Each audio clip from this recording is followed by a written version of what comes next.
Bien, hermanos, buen día. Es nuevamente un placer poder compartir con ustedes, ¿no? Este tiempo, poder abrir la palabra del Señor y tratar de expresarles, de decirles lo que creo que el Señor me ha dado para compartir, ¿no? Y que juntos podamos entrar en la palabra del Señor y sacar enseñanza para nuestras vidas, ¿no? Algo que a mí me pasa todavía comúnmente es que como que vivimos una vida, no diría paralela, pero vivimos como que la vida espiritual, el domingo, la teología, saber que el Dios Todopoderoso envió a su Hijo y nos llenamos de datos y curiosidades que tiene la palabra, que están muy buenas, pero después parecería que terminamos, y mañana hay que empezar la vida normal, ¿no? Que la vida cotidiana sería una cosa completamente distinta y separada. Y a mí me cuesta todavía agarrar los conceptos teológicos profundos que tiene la palabra a veces y poder llevarlo a la vida práctica, ¿no? Al vivir cotidiano. Y yo creo que este año me gustaría que juntos todos pensemos en eso, ¿no? Y procuremos de todo lo que saco, ¿cómo lo voy a aplicar en mi vida mañana? ¿Qué voy a hacer con lo que aprendí el domingo mañana? ¿O qué voy a hacer hoy al salir de acá en el almuerzo con lo que estoy aprendiendo? Muchas veces nos pasa que vamos aprendiendo, aprendemos un montón, nos llenamos la cabeza de conocimiento, que pasa a veces cuando se van a instituto bíblico, pasa la vida, la cabeza llena de conocimiento, pero poca vivencia y poco llevar a la práctica, ¿no? Y la palabra dice que el conocimiento envanece, pero el amor edifica. Entonces, ese conocimiento, convertirlo en amor y que sirva para edificar a la iglesia es lo que cuesta y es lo que tenemos que procurar hacer. Antes de empezar, hermanos, oremos. Bien.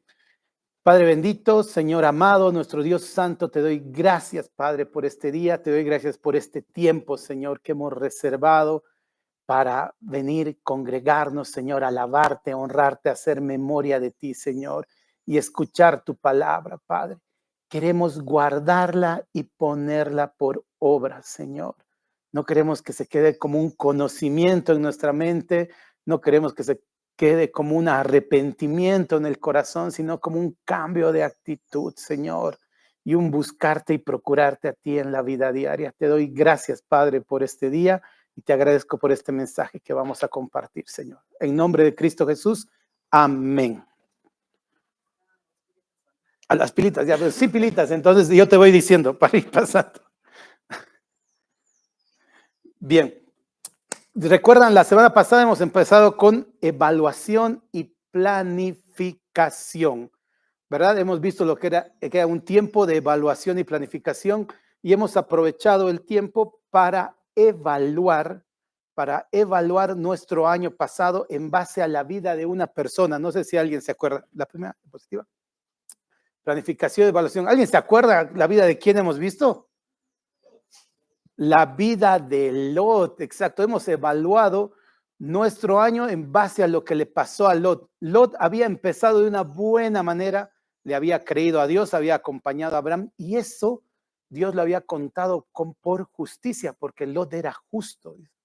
Dios lo había contado por justicia, pero él puso los ojos en la tierra y vio que su paraíso estaba acá en la tierra y eso comenzó en su corazón a desviarlo, a tomar malas decisiones y al final terminar amigado con el mundo, viviendo ahí en Sodoma y Gomorra, teniendo casas, negocios, todo.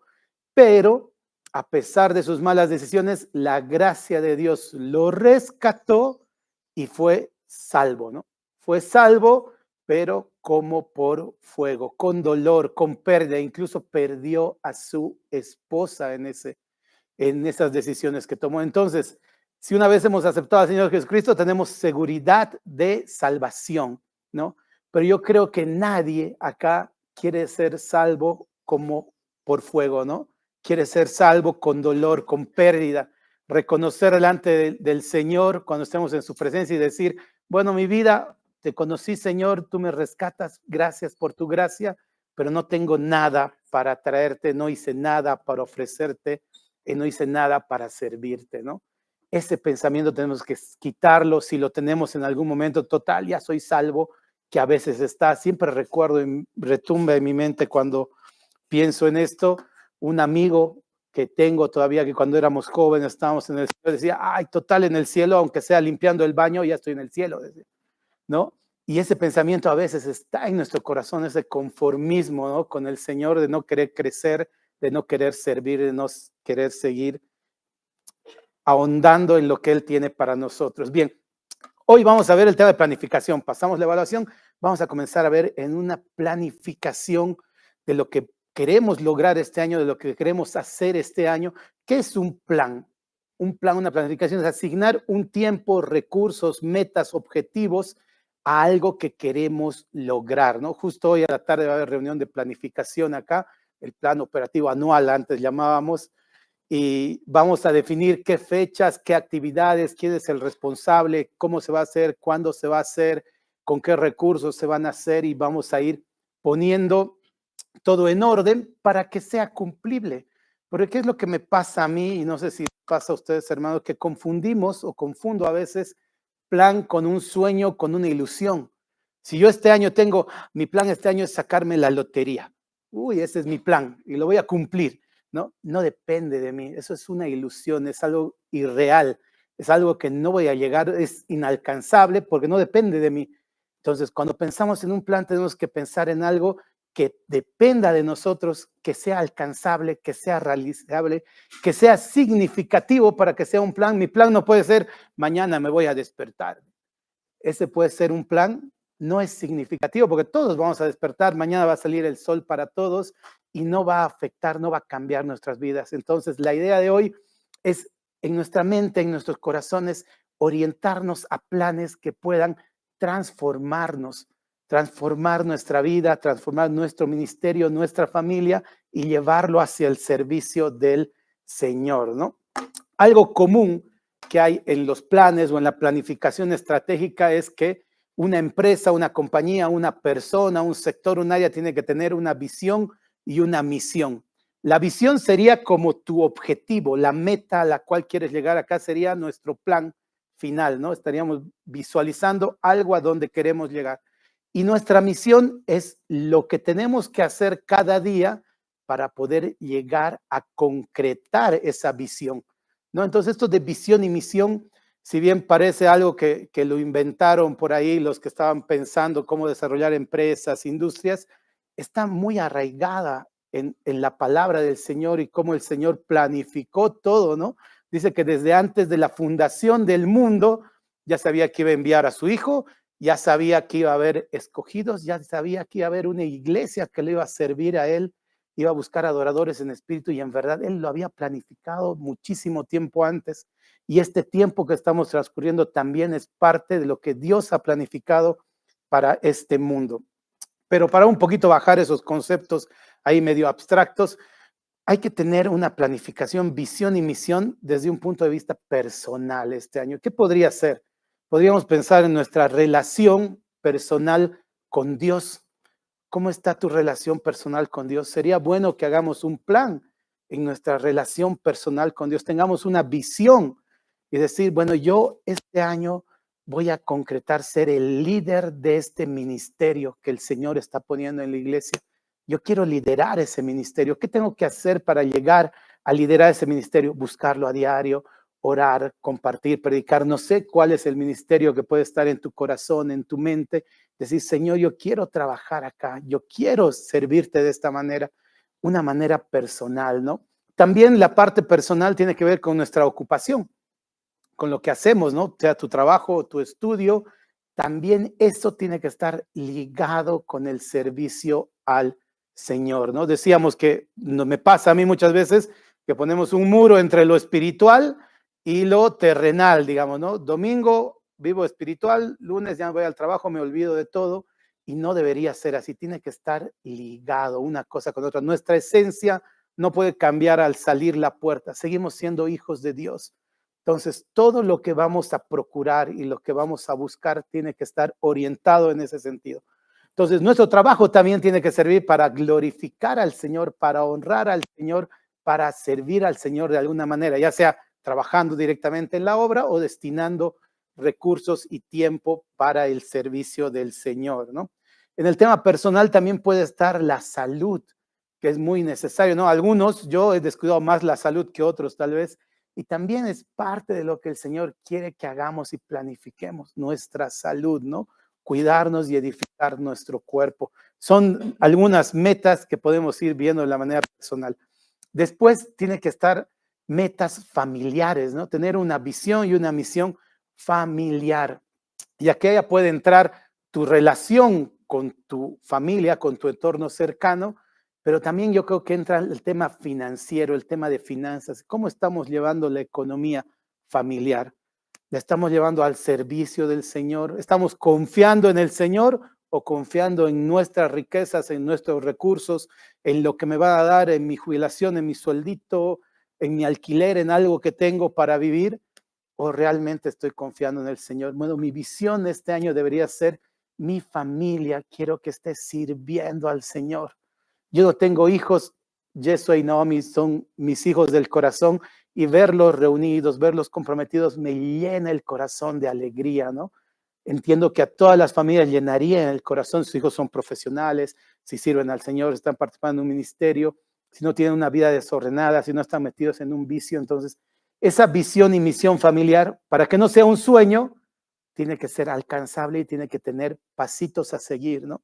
Si en nuestra casa no tenemos un tiempo de compartir un versículo, de animarnos, de exhortarnos, de poder sentar con tu hijo, decir, ¿qué te pasa, hijo? ¿Qué versículo te ha tocado esta semana? Te comparto este proverbio, mira lo que dice, ¿qué opinas? ¿Qué haces?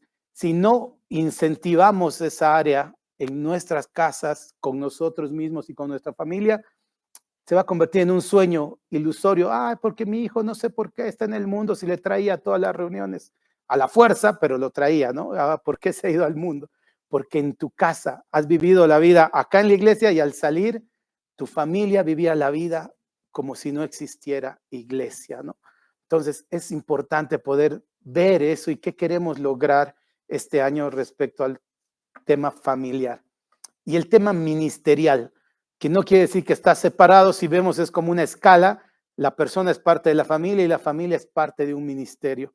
Posiblemente tu familia sea tu primer ministerio, que justamente esta semana hablaba con un hermano y me contaba que él un tiempo estuvo dirigiendo una iglesia y después él decidió dedicarse completamente a su familia y a que su familia conozca al Señor, sirva al Señor y esté trabajando con el Señor.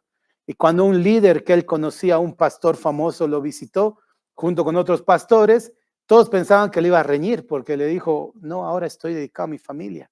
Y más bien realzó, le dijo, buena obra estás haciendo en dedicar a tu familia. Que tu ministerio sea primero tu familia. Y ahora tu familia fortalecida pueda servir al Señor en algún ministerio.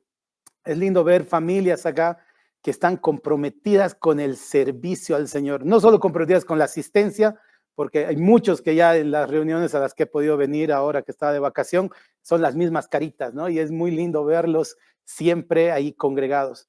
Pero es lindo también ver gente que está trabajando para el Señor, ¿no? Familias enteras trabajando para el Señor, en el servicio del Señor, y conscientes de que todo lo que vamos a hacer en esta tierra, si no es para el Señor, es pasajero, temporal y se va a perder, ¿no? Se va a perder.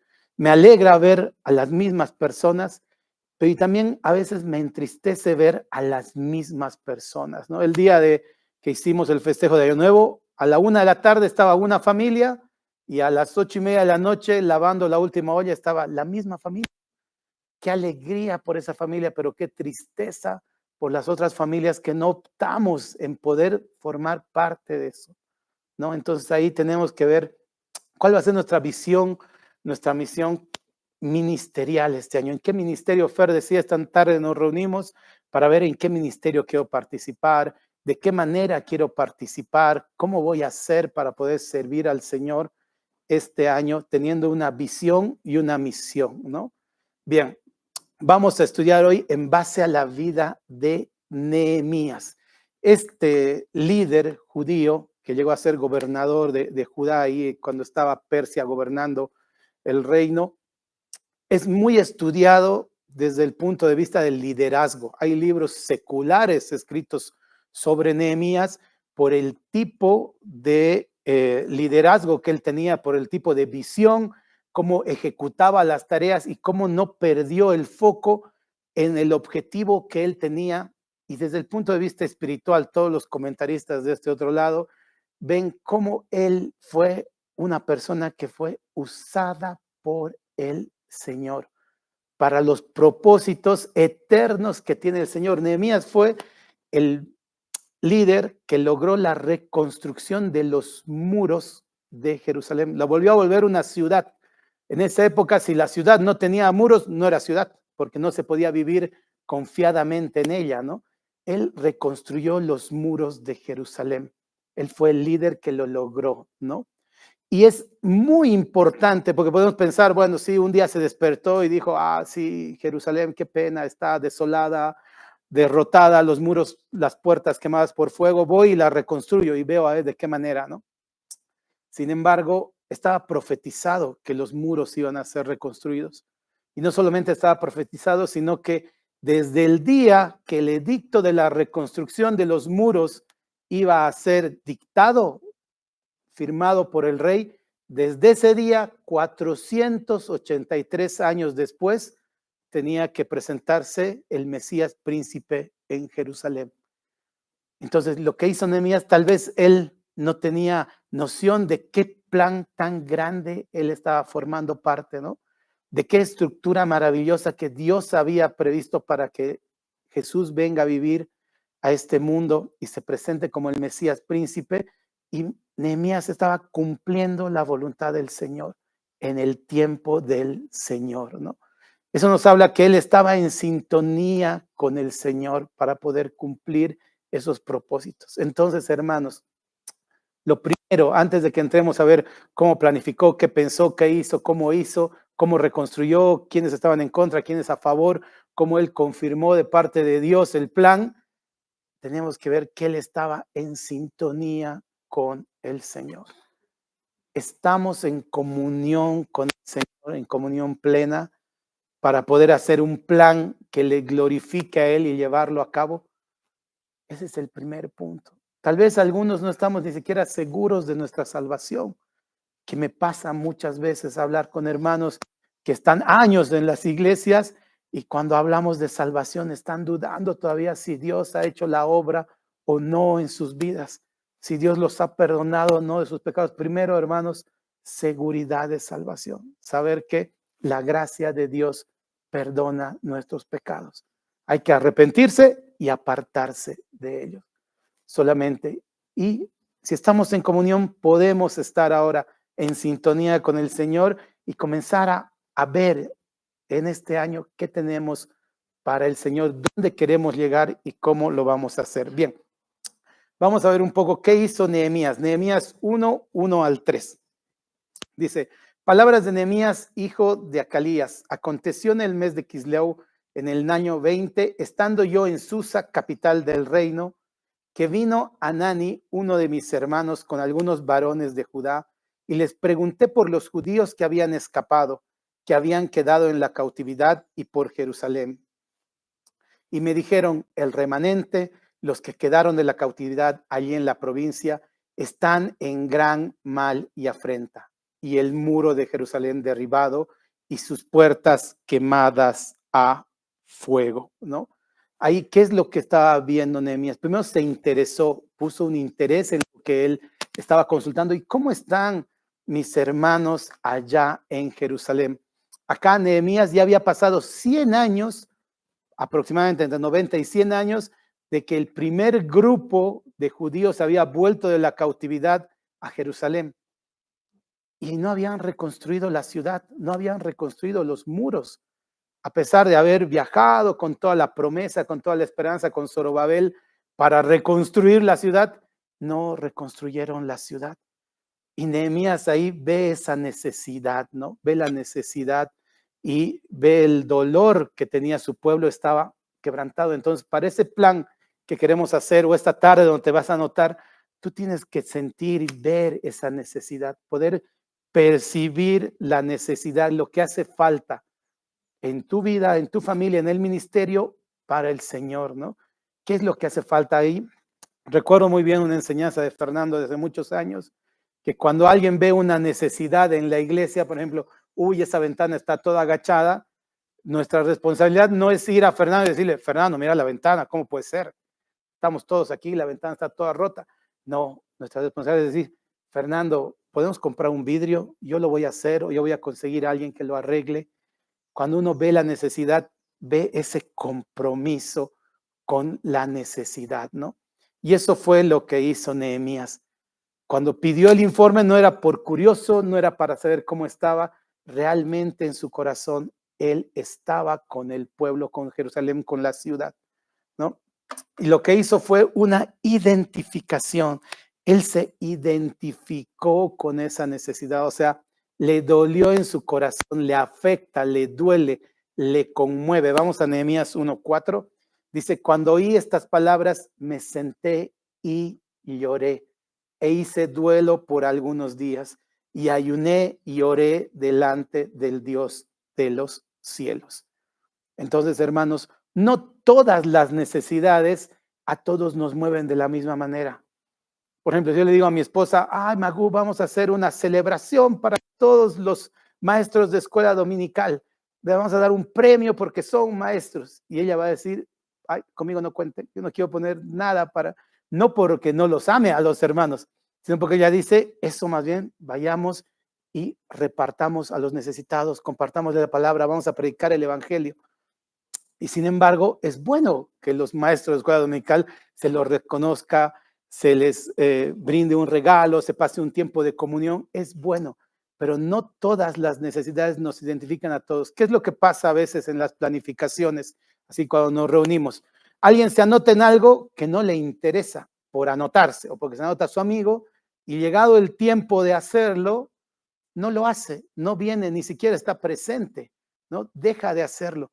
¿Por qué? Porque no ha tenido este proceso de ver la necesidad, de identificarse con la necesidad de decir sí, o si es salir a predicar, es obedecer al Señor. Entonces, yo tengo que obedecer al Señor. Si no nos identificamos con esa necesidad, si no nos llega a nuestro corazón, no va a repercutir en acciones para lograrlo. Entonces, nuestras metas tienen que sensibilizarnos, tiene que ser algo que queremos hacer, que queremos lograr, que queremos estar sirviendo al Señor en ese sentido, ¿no? Bien. Después de que identificamos, ¿no? Sabemos qué es, nos afecta, nosotros vemos que es necesario, me duele, me llega, yo quiero hacerlo o quiero obedecer al Señor o me conmueve en mi corazón, tengo que ir a hacerlo. Nehemías hace una solicitud.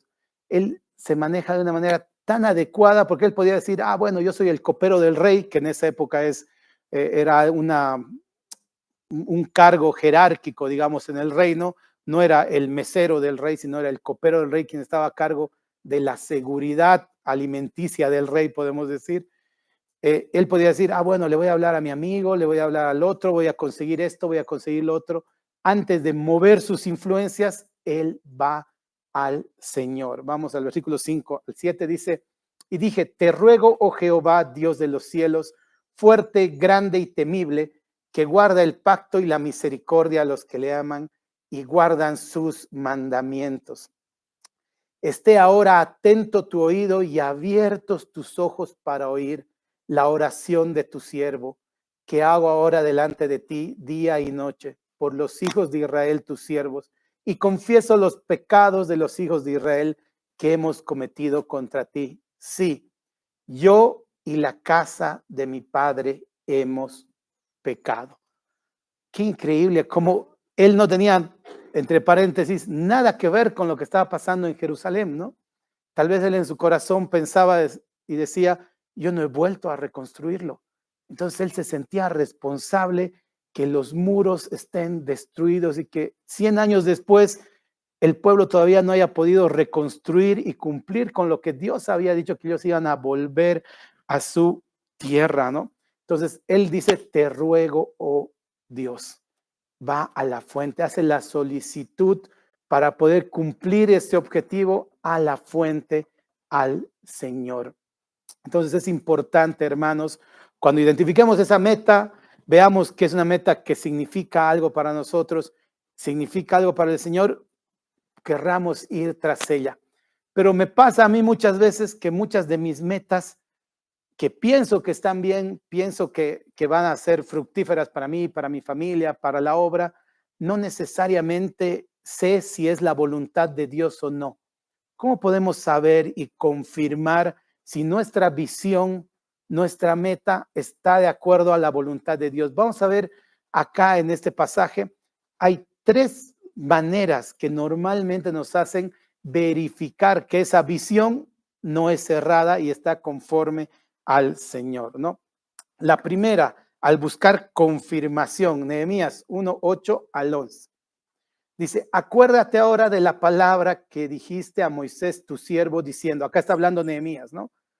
Si vosotros pecareis y os dispersaré por los pueblos, pero si os volviereis a mí y guardareis mis mandamientos y los pusiereis por obra, aunque vuestra dispersión fuere hasta el extremo de los cielos, de allí os recogeré y os traeré al lugar que escogí para hacer habitar allí mi nombre. Ellos pues son tus siervos y tu pueblo, los cuales redimiste con tu gran poder y con tu mano poderosa. Te ruego, oh Jehová, esté atento tu oído a la oración de tu siervo y a la oración de tus siervos, quienes desean reverenciar tu nombre. Concede ahora buen éxito a tu siervo y dale gracia delante de aquel varón, porque yo servía de copero al rey. ¿Qué usa Nehemías ahí para confirmar? La palabra del Señor. Entonces, si no sabemos si nuestra visión está conforme a lo que Dios quiere, hay que utilizar el filtro de la palabra, ¿no? Tenemos que ver si está conforme a la palabra del Señor, si es en obediencia a lo que Dios nos ha enseñado, lo que queremos lograr, ¿no? Y la manera en la que vamos a llegar a lograrlo, si es obedeciendo al Señor o no. Ese es el primer y grande filtro para ver si lo que estamos planificando está conforme a lo que Dios quiere, ¿no? La segunda confirmación que vemos en Nehemías 2, 3 al 8. Y dije al rey, para siempre vive el rey, como no estará triste mi rostro cuando la ciudad, casa de los sepulcros de mis padres, está desierta y sus puertas consumidas por fuego. ¿Qué es lo que pasó? Ya estamos en el capítulo 2, ¿no? Nehemías se puso triste, triste y estaba delante del rey, muy triste. Y el rey le dice, ¿por qué estás triste? Te veo muy triste. ¿Qué te ha pasado? ¿Estás enfermo? ¿No estás enfermo? Y él le responde esto, ¿cómo no voy a estar triste si la casa, los sepulcros de mis padres están todos deshechos? Me dijo el rey, ¿qué cosa pides? Entonces oré al Dios de los cielos. Y dije al rey, si le place al rey y tu siervo ha hallado gracia delante de ti, envíame a Judá, a la ciudad de los sepulcros de mis padres, y la reedificaré. Entonces el rey me dijo, y la reina estaba sentada junto a él, ¿cuánto durará tu viaje y cuándo volverás? Y agradó al rey enviarme después que yo le señalé el tiempo. Además dije al rey, si le place al rey, que se me den cartas para los gobernadores al otro lado del río Jordán, para que me franqueen el paso hasta que llegue a Judá. Y carta para Asaf, guarda del bosque del rey, para que me dé madera para enmaderar las puertas del palacio de la casa y para el muro de la ciudad y la casa en que yo estaré. Y me lo concedió el rey según la benéfica mano de Dios sobre mí, ¿no? Entonces, ¿qué es lo que vio ahí Nehemías? Las circunstancias que eran favorables. Dios abrió puertas, ¿no? Tal vez han escuchado eso, yo escucho muchas veces, como Dios abre puertas, dice, si Dios abre puertas, vas a lograr hacer lo que estás planificando hacer. Y eso es lo que le pasó a Nehemías. Él agarró con su pedido, fue a quien correspondía al rey y el rey le concede todo. Pero después Nehemías reconoce al final que fue la benéfica mano de Dios. No era el rey, no eran sus amigos, no era su influencia, no era el tiempo que trabajó, era Dios confirmando a través de circunstancias, abriendo puertas, ¿no? A veces nos chocamos contra un muro intentando algo y decimos, ¿por qué no? ¿Por qué no? ¿Por qué el Señor no me permite, no me deja lograr esto que quiero lograr? Cuando no es la voluntad de Dios, no se dan las circunstancias y no se puede.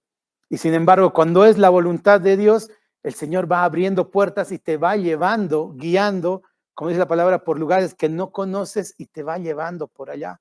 Eso nos pasó en el trabajo con mi esposa. Cuando teníamos nosotros un plan, ir a la Argentina, estar allá 8 meses, rendir un examen y volver.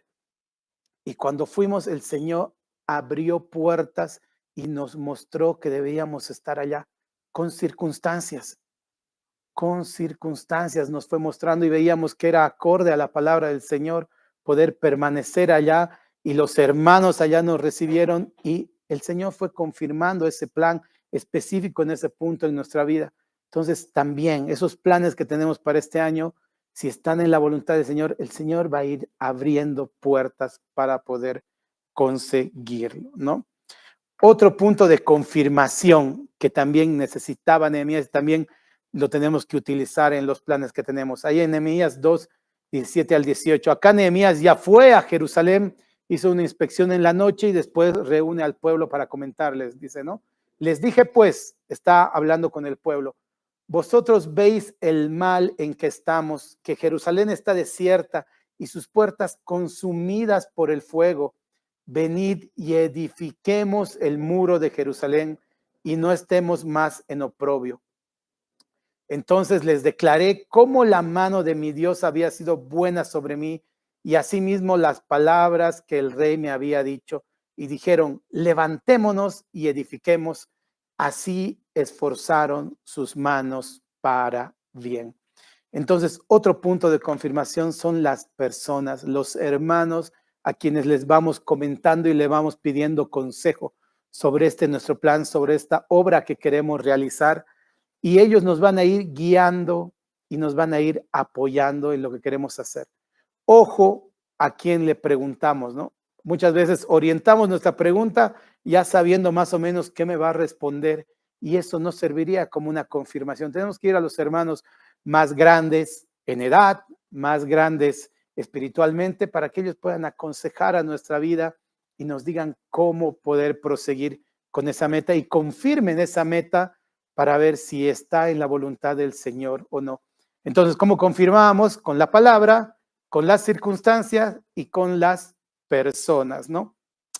Pero algo que va a pasar, y va a pasar seguro, y le pasó a Nehemías, es, a pesar de que estaba confirmado por Dios, por medio de la palabra, por medio de las circunstancias y por medio de las personas que estaban dispuestas a hacer la obra, hubo oposición a la obra que quería hacer Nehemías. Entonces tenemos que estar conscientes, hermanos, que a nuestra obra, a nuestra meta, por más que parezca una metita chiquita, dice conmigo, ¿quién se va a meter? Si está en la voluntad del Señor y si va a ser para gloria de Dios, vamos a tener oposición. Nehemías 2:19 dice, pero cuando lo oyeron Sanbalat Horonita, Tobías el siervo amonita y Gesem el árabe, hicieron escarnio de nosotros y nos despreciaron diciendo, ¿qué es esto que hacéis vosotros? ¿Os rebeláis contra el rey? Hay 3 opositores grandes en este punto, y esos 3 opositores representan una oposición que está presente incluso hasta nuestros días. Esos 3 opositores hacían escarnio de la obra que estaban haciendo, de la reconstrucción de los muros, ¿no? Les decían por ahí, si leen Nehemías podemos ver que se hacían la burla. ¿De qué manera decían? Ay, van a rebelarse contra el rey, ya son como 50, ¿cómo van a un reino que tenía miles de kilómetros y ustedes quieren rebelarse contra el rey? O cuando el muro estaba creciendo decían, ¿qué es pues este muro? Va a venir un gato, se apoya y se cae, dice, está mal hecho. Y comenzaban a hacer burla, escarnio, y no solamente burla y escarnio, sino que trataban de quitar el foco a Nehemías de su objetivo, ¿no? Le mandaban mensajeros, lo querían llevar a un lado, a reunirse a escondidas para hacerle mal, y Nehemías estuvo firme ante esa oposición. Pero ahora vamos a ver estos 3 personajes. Es una oposición, les decía, que está hasta hoy presente en todo lo que tenga que ver la obra del Señor, ¿no? Gesem el árabe. ¿A quién representa el pueblo árabe? El pueblo árabe es la oposición al pueblo de Dios. Gesem era un gobernador árabe que se oponía a que reconstruyan la ciudad, ¿no? Se oponía a que reconstruyan la ciudad. Esto nos habla de nuestra posición antagónica, porque si el pueblo de Judá se reconstruía Jerusalén, los árabes perdían territorio, perdían dominio. Entonces, en nuestro tiempo, esto nos habla del sistema del mundo, que es antagónico a lo que el Señor quiere. Si nosotros logramos algo, ellos pierden terreno, entonces va a haber oposición, ¿no? Va a haber oposición, ¿no? No sé cómo fue cuando estaban haciendo el evangelismo, cuando iban y buscaban lugares para poder hacerlo. Recuerdo que alguna vez fuimos al Parque Lincoln, queríamos ir en un lugar y no nos dejaban, córranse más para aquí, córranse más para allá. Siempre hay oposición porque uno siempre va quitando lugar al mundo. Mientras vamos predicando a una persona más, Satanás está perdiendo a una persona. Entonces va a generar oposición y el sistema, este mundo te va a generar oposición. Esa oposición puede ser frontal, directa, alguien que te diga, no, no pueden compartir el evangelio acá. Tal vez ahí los Michael Jackson se reproducen, se vuelven 10 y ya no nos dejan ahí presentar el evangelismo, que puede ser porque les quitamos lugar, protagonismo, tiempo. O puede ser que el mismo sistema, ¿no? Por la influencia, la gente ahí, en vez de vernos a nosotros, prefiere ver las lucecitas, prefiere ver las otras cosas, o ahí comienzan a hacer algún show, comienzan a bailar los caporales y todos nos van a dejar de ver y van a ir a ver los caporales, ¿no? El sistema va a buscar de qué manera no perder ese territorio, ¿no? No perder ese territorio y nos va a generar una afrenta y un conflicto. Del mismo modo, en nuestra vida, tal vez algo más sencillo que tratamos de hacer, como es solamente congregarnos acá los domingos, va a buscar el enemigo la manera de que no puedas cumplir con ese compromiso pequeñito que haces, ¿no? A tal vez un compromiso de leer la palabra todos los días, los devocionales, ¿no? Ya empezaron los devocionales, este año tal vez has previsto leer toda la Biblia en todo el año, ya estamos a 5, y dices, ay, todavía quedan 360 días, puedo todavía empezar. Y sí, puedes todavía empezar, pero que el sistema no consuma tus mañanas, tu tiempo.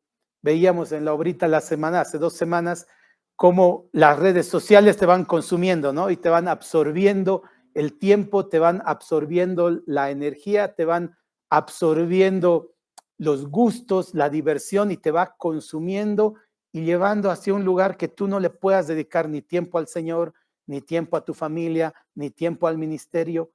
Y eso es lo que este sistema va a hacer. Va a buscar de cualquier manera sacarte el foco y no perder territorio, que puede ser tu tiempo, ¿no? Entonces, Gesem el árabe es la oposición que vamos a tener siempre del sistema. Después estaba Zambalat, Zambalat el Horonita, ¿no? Zambalat era el gobernador de la provincia de Samaria, que estaba ahí al lado. Representa todo el sistema político que lastimosamente también está gobernado por Satanás, que se va a oponer a que la iglesia y la obra del Señor avance, ¿no? Se va a oponer. Recuerdo hace un tiempo acá sacaron una normativa que ahora las iglesias tienen que tener un bien social, ¿no? Si no hay beneficio social, ya la iglesia como que no tendría una razón de ser. Y comienzan a incrementar las regulaciones para las iglesias y disminuir las regulaciones para las discotecas. Por ejemplo, ese fenómeno se está dando en varios lugares donde a lo que ellos, a lo que es bueno, ellos le comienzan a poner trabas, ¿no? Comienzan a sacar leyes que no nos permiten, por ejemplo, predicar abiertamente o en la calle poder hablar de la homosexualidad, de cómo el Señor quiere que ha creado un hombre y una mujer, y esas leyes van a ir incrementándose en sanciones y cortándonos la libertad cada vez más, ¿no? Cada vez las leyes contra la discriminación, cualquier discurso que hagamos que esté basado en la palabra del Señor va a ser discriminado, va a ser cortado, va a ser editado y no nos van a permitir la libertad. Zambalat representa el sistema político, ¿no? Todas las leyes que rigen este mundo que están orientados hacia el mal y no nos van a permitir salir adelante, ¿no? Así que veamos siempre esas dos oposiciones que están gobernadas por Satanás van a estar siempre cuando querramos hacer la obra del Señor. Sea grande, como hacemos el Ministerio de Evangelismo, o sea pequeña en tu casa, en tu vida. Va a venir alguien y te va a comenzar a hablar de igualdad de género y te va a comenzar a picar un poquito la cabeza y a decir, no, no es tan malo y esto deberíamos hacerlo de esta manera. Y así hay en Estados Unidos iglesias cristianas evangélicas donde los pastores son una pareja de homosexuales, por ejemplo, ¿no? Dicen, no, lo principal es el amor y comienzan a tergiversar y comienzan a introducir toda esa idea progresista en la iglesia y es contrario a nosotros, ¿no? Nos están quitando lugar porque nosotros no avanzamos en rescatar almas en el mundo. Bueno, Sanballat, el sistema político también va a estar contra nosotros. Pero había un personaje más, ¿no? Había Tobías el amonita, que era el otro que estaba ahí entre los tres principales contrarios a Nehemías. Y Tobías tiene una característica interesante. Tobías es un nombre judío. Quiere decir Dios es bueno.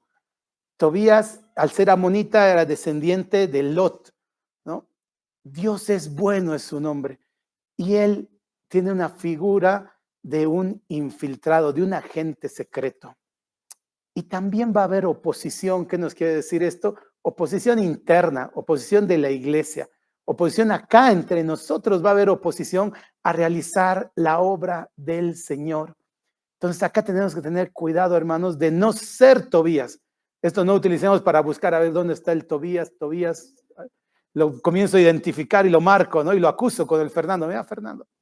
No, acá lo que tenemos que hacer es que nuestro corazón no tenga ese tipo de actitudes, ¿no?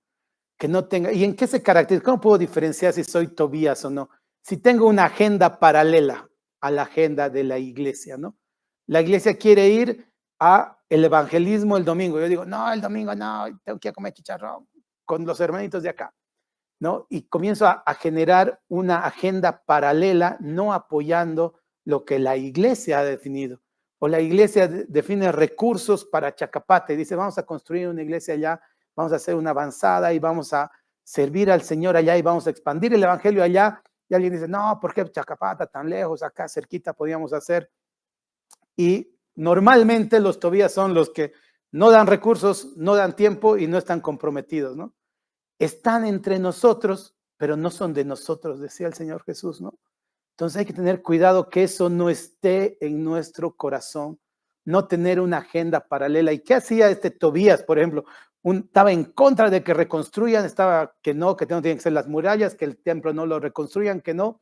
Pero en el capítulo 13 de Nehemías, cuando ya estaba reconstruido todo y el templo tenía sus almacenes para las ofrendas de grano, él va y se alquila los almacenes para hacer negocio. Tenía una agenda completamente paralela, ¿no? Es como digamos, Fernando, alquilame la cocina, abajo voy a vender almuercito los domingos.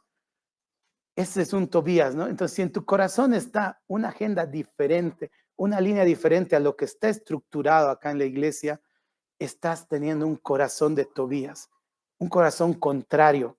Porque puede ser una objeción directa, decir, no, no debíamos hacer eso, o por atrás empezar a recortar el ánimo de la iglesia para participar de la obra del Señor. Hermanos, aquí yo veo el mayor peligro interno de cada uno, ¿no? Porque tal vez no somos autoridades que podemos definir una ley y pararnos en contra de las leyes de identidad de género, la ley del aborto. Podemos, si estamos ahí, si alguien está en esa situación, que lo haga, ¿no? Pero muchos no estamos en esa situación, ¿no? Pero sí podemos convertirnos en un Tobías en algún momento. Entonces, ahí tiene que estar nuestro foco puesto. Si estoy apoyando realmente a la iglesia con oración, con mi tiempo, con mis ofrendas, lo estoy haciendo con mis dones, ¿no? Muchas veces tenemos habilidades y dones escondidas. El otro día veíamos el 1 de enero, la cantidad de habilidades que hay acá en la iglesia, que podrían estar al servicio del Señor. Y a veces por un desacuerdo con un hermano, porque no me llevo bien con el otro, no, porque el Jaimucho toca la guitarra, y yo qué voy a ir a hacer ahí, mejor ni le digo. Quedamos sin formar parte. Y a veces nos estamos volviendo Tobías, ¿no? Como no me dejan tocar en Belén, me iré a tocar al otro lado y le llevaré al otro hermanito más y tal vez el Gerson porque no tengo bajista y comenzamos a tener una agenda paralela a lo que la iglesia está estableciendo. Así que hermanos, mucho cuidado con esa oposición que hay pero mucho cuidado con ser la oposición en la iglesia, ¿no? Así que tenemos que estar atentos a eso. Bien, vamos a ver qué respuesta le dio Nehemías. ¿Qué respuesta dio Nehemías a esto que estaba pasando ahí, no? Nehemías 2:20 dice, y en respuesta le dije, el Dios de los cielos, Él nos prosperará y nosotros sus siervos nos levantaremos y edificaremos porque vosotros no tenéis parte ni derecho ni memoria en Jerusalén. Entonces Nehemías la tenía clara. Cuando viene Sanballat, cuando viene Gesem y cuando viene Tobías a enfrentarlo, él dice, el Dios de los cielos nos prosperará. ¿Qué quiere decir con eso, hermanos? Tenemos que estar seguros que esta obra y la obra que estamos haciendo es la obra del Señor. No es la obra del Fer y la Charito, no es la obra de la familia del Fer, no es la obra del Joelito, no. Es la obra del Señor. Y el Señor se va a ocupar de su obra. Depende de nosotros ser parte, instrumentos de esa obra o no ser instrumentos de esa obra. Pero yo les aseguro que el Señor va a hacer su obra. Es la obra del Señor. Y ahí es lo que le dice Nehemías. Dios va a confirmar esto. Es de Dios. Si no fuera de Dios, si no fuera el tiempo de Dios, el momento de Dios, no se va a concretar, ¿no?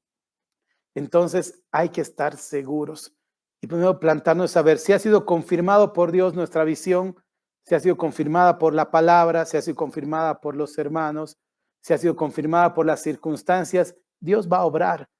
Nosotros tenemos que estar dispuestos a trabajar en esa obra. Otro error que cometemos normalmente, si es de Dios, algo pasará, pues le va a interferir a mi hija tomar esa mala decisión, casarse con ese borracho. Y estamos pensando que Dios va a actuar mágicamente, va a bajar un ángel y le va a decir, no te cases o no tomes esta decisión o no cometas este pecado, cuando no es así, ¿no? Nehemías estaba confiando en el Señor y obrando al mismo tiempo. Él estaba obedeciendo al Señor en la obra que hacía y el Señor iba a confirmar su obra. Y además le dice, ustedes no tienen parte en Jerusalén. Ustedes no son del pueblo de Jerusalén. Tenemos que saber ahí que el acompañamiento, la amistad y el impulsarnos, exhortarnos a seguir va a venir de acá, hermanos.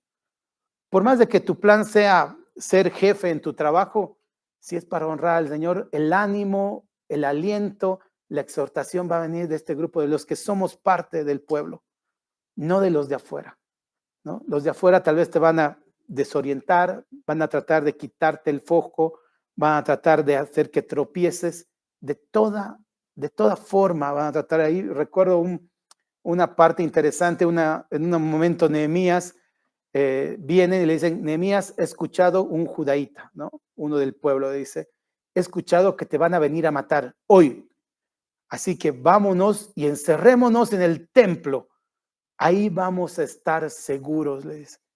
Y Nehemías se pone a pensar y dice, si me van a venir a matar, que me maten por hacer mi obra a que me muera sin hacer mi obra, ¿no? Es más o menos lo que pensó él y dijo, ¿no soy acaso yo valiente? ¿No voy a estar esforzado acá y voy a esperar para que vengan a matarme? Si me quieren venir a matar, que me vengan a matar, estoy en el muro trabajando, ¿no?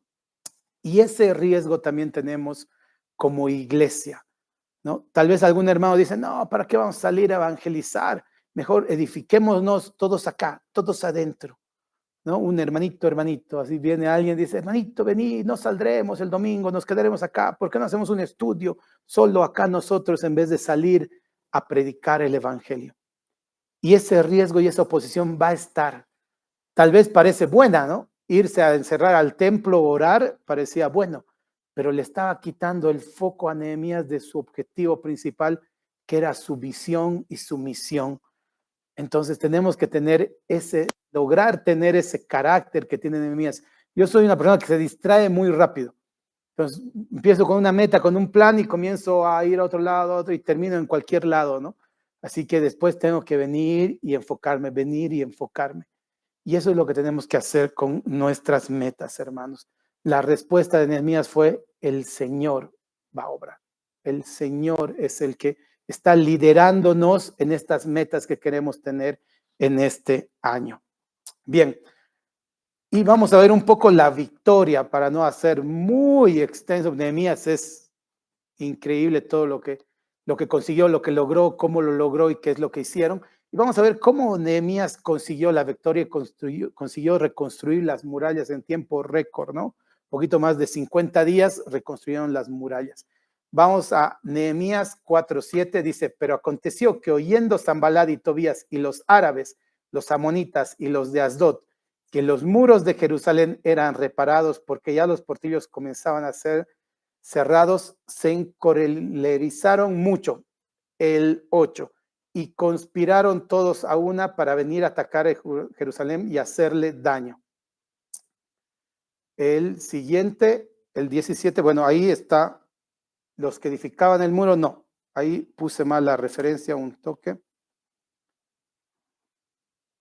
Nehemías.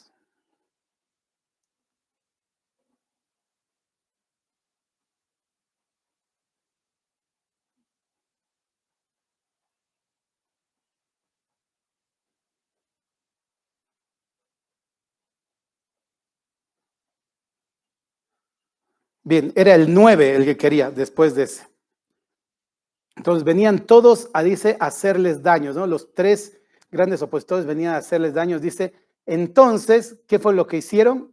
Lo primero, oramos a nuestro Dios y por causa de ellos pusimos guarda contra ellos de día y de noche. Oramos a nuestro Dios y pusimos guarda.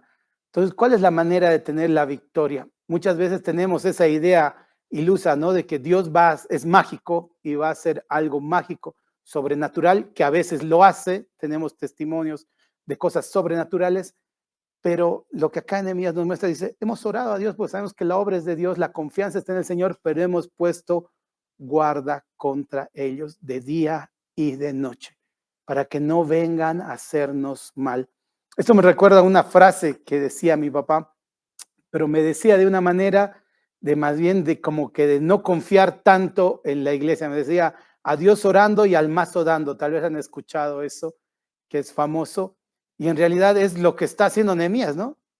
Dice: a Dios orando y al mazo dando. Confiaba en el Señor, pero él hacía lo que tenía que hacer. Y es ahí donde normalmente fallan mis planes, diré, porque no conozco, hermanos, sus planes. A veces espero que Dios actúe mágicamente, ¿no? Estoy confiando en el Señor, esperando en el Señor, pero sin hacer lo que tengo que hacer, que es obedecer al Señor. El versículo 17 dice: los que edificaban en el muro, los que acarreaban, los que cargaban, con una mano trabajaban en la obra y en la otra tenían la espada. Entonces estaban trabajando en la visión, cumpliendo su misión, pero atentos para defenderse de la oposición, ¿no? Ellos estaban con una mano, trabajaban y con la otra tenían la espada. Parece muy complicado poder trabajar así, ¿no? Trabajar con una mano y con la otra tener la espada, pero es lo que nos va a tocar, hermanos, si nuestras metas, nuestra visión y nuestro trabajo va a ser para honrar al Señor, porque va a haber oposición. Y esa oposición no va a querer solamente detenernos, sino va a querer destruirnos y hacernos mal, como decía Nehemías. Cuando vea que no te va a detener, la oposición va a comenzar a crecer mucho más. Entonces, las tres maneras en las que podemos ir cerrando ese círculo era orar, obrar y obedecer, ¿no? Esas tres O's ahí que parecen una mezclita, era para que nos llevemos eso hoy. ¿Cómo vamos a cumplir nuestras metas? ¿Cómo vamos a tener ese objetivo? Orar, obrar, no dejar de hacer, pero estar conscientes de lo que estamos haciendo está conforme a la palabra del Señor. Estamos obedeciendo al Señor con nuestra obra. Y de esa manera nuestras metas van a llegar a un buen fin, a un buen objetivo y van a ser para gloria del Señor, ¿no? Así que, hermanos, espero que esta tarde podamos reunirnos, establecer metas en el ministerio y que ahora y la tarde puedas tú personalmente reflexionar y pensar este año cómo quieres que sea tu relación con el Señor, cómo tu familia va a tener la relación con el Señor, cómo tu economía va a estar al servicio del Señor. Y así esta tarde a las 6 pueden juntos tú y tu familia poder ponerse como herramientas en las manos del Señor. Oremos. Padre bendito, Señor amado, nuestro Dios santo, te doy gracias, Padre, por este día. Te doy gracias, Señor, por esta palabra. Te doy gracias por tu siervo Nehemías, Señor. Cómo participó de tu plan de eternidad, Señor, tal vez sin darse cuenta, solo estando dispuesto, Señor, atento, sensible y, Padre, con ganas de trabajar a pesar de la oposición, Señor. Te pido, Padre, que pongas en nuestro corazón, en nuestra mente y en nuestras acciones este mismo sentir, Señor. Que oremos a ti, Señor, con nuestra visión, busquemos la confirmación y comencemos a trabajar, a obrar, Señor, en lo que a ti te place, Señor, obedeciéndote, Padre Santo.